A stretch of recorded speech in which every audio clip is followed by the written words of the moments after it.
Hello friends, welcome to Lakshmi వలోలాస్ kitchen. నేను మీ లక్ష్మి. ఈరోజు వీడియోలో ఫిష్ ఎగ్స్తో ఫ్రై ఎలా చేసుకోవాలో చూపిస్తున్నానండి. సో దీన్ని మనం తెలుగులో అయితే చేప సొన అని పిలుస్తాము, విజయవాడ సైడ్ అయితే జన అని కూడా పిలుస్తారు. సో ఈరోజు చేప సొనని ఏ విధంగా ఫ్రై చేసుకోవాలనేది ఈజీగా చూపిస్తున్నాను. అండ్ టేస్ట్ కూడా చాలా బాగుంటుందండి. ఈ చేప సొన అనేది చిన్నపిల్లలకు కూడా చాలా మంచిదండి పెడితే కనుక. మరి వీడియో చూసే ముందుగా లైక్ చేయడం మర్చిపోకండి. సో స్టార్ట్ చేద్దాం. ముందుగా ఈ చేప సొన తీసుకుని మనం శుభ్రంగా వాష్ చేసుకోవాలని 2-3 సార్లు కడిగి ఉంచుకోవాలి. సో చూసారు కదా, ఇది ముద్దగా ఈ విధంగా ఉంటుంది. ఇప్పుడు దీన్ని వేయించుకోవడం కోసం మనం స్టవ్ ఆన్ చేసుకుని ప్యాన్ పెట్టుకుని ఇందులో ఒక 2 టేబుల్ స్పూన్లు ఆయిల్ వేసి వేడి చేసుకోవాలి. ఆయిల్ వేడైన తర్వాత మనం తీసుకున్న క్వాంటిటీని బట్టి ఆనియన్స్ అనేది యాడ్ చేసుకోవాలండి. నేను ఇక్కడ 1/2 కిలో తీసుకున్నాను, దానికి ఒక ఆనియన్ తీసుకున్నాను, అలాగే ఒక పచ్చిమిర్చి కట్ చేసుకున్నాను. ఆనియన్స్ అనేది మరీ ఎక్కువగా పట్టవండి, సో ఒక ఆనియన్ సరిపోతుంది. అలాగే 1 టీ స్పూన్ ఉప్పు కూడా వేసుకొని ఈ ఆనియన్స్ని వేయించుకోవాలి.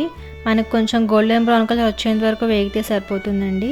ఈ విధంగా వేగిన తర్వాత ఇందులోనే మనం ఒక 1 టీ స్పూన్ అల్లం వెల్లుల్లి పేస్ట్ వేసుకోవాలి. కొంతమంది అయితే ఏం మసాలాలు వేయకుండా ఓన్లీ ఆనియన్స్లోనే సొన అనేది వేయించేస్తారు. అలా కన్నా ఇలా వేయించుకుంటే బాగుంటుంది.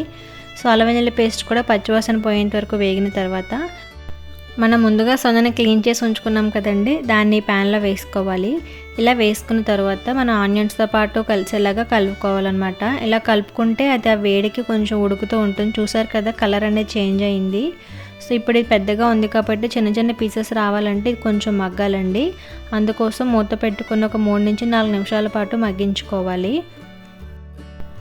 ఇలా మగ్గిన తర్వాత ఇప్పుడు దీన్ని మనం గరిటెతో మనకి కావాల్సిన సైజులో చిన్న చిన్న పీసెస్ లాగా గరిటెతో ఈ విధంగా కట్ చేసుకుంటే సరిపోతుంది. కొంతమంది అయితే పొడి పొడిగా చేసుకుంటారు, అలా అంటే తినడానికి వీలుగా ఉండదండి. ఇలా పీసెస్లా ఉంటే బాగుంటుంది.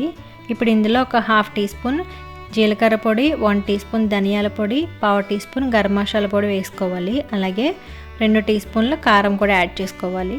కొంచెం పసుపు కూడా వేసుకొని ఇవన్నీ కూడా కలిసేలాగా కలుపుకోవాలి. అంటే సొన అంతటికి కూడా పడితే కనుక బాగుంటుంది మనకు తినేటప్పుడు టేస్టీగా.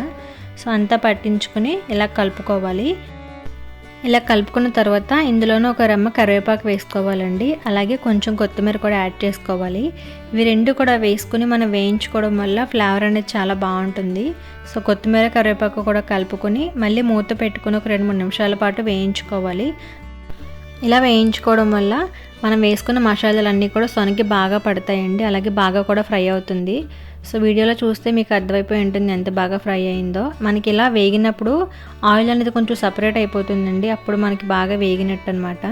సో ఇలా ఆయిల్ సపరేట్ అయిన తర్వాత ఇందులో ఫైనల్గా కొంచెం కొత్తిమీర వేసుకొని ఒకసారి కలిపేసుకొని స్టవ్ ఆఫ్ చేసేసుకుంటే కనుక మనకి చేప సొన జన వేపుడు అనేది రెడీ అయిపోతుందండి. చాలా చాలా బాగుంటుంది. మనం రైస్లో కన్నా ఉట్టిగానే తినేయచ్చు, అంత టేస్టీగా ఉంటుంది. మరి మీరు కూడా ఈసారి ఈ విధంగా ట్రై చేయండి. అలాగే వీడియో నచ్చితే ఖచ్చితంగా లైక్ చేయండి. అలాగే మీలో ఎవరైనా కనుక నా ఛానల్ని ఫస్ట్ టైం చూస్తున్నట్లయితే తప్పకుండా సబ్స్క్రైబ్ చేసి నాకు సపోర్ట్ చేయండి.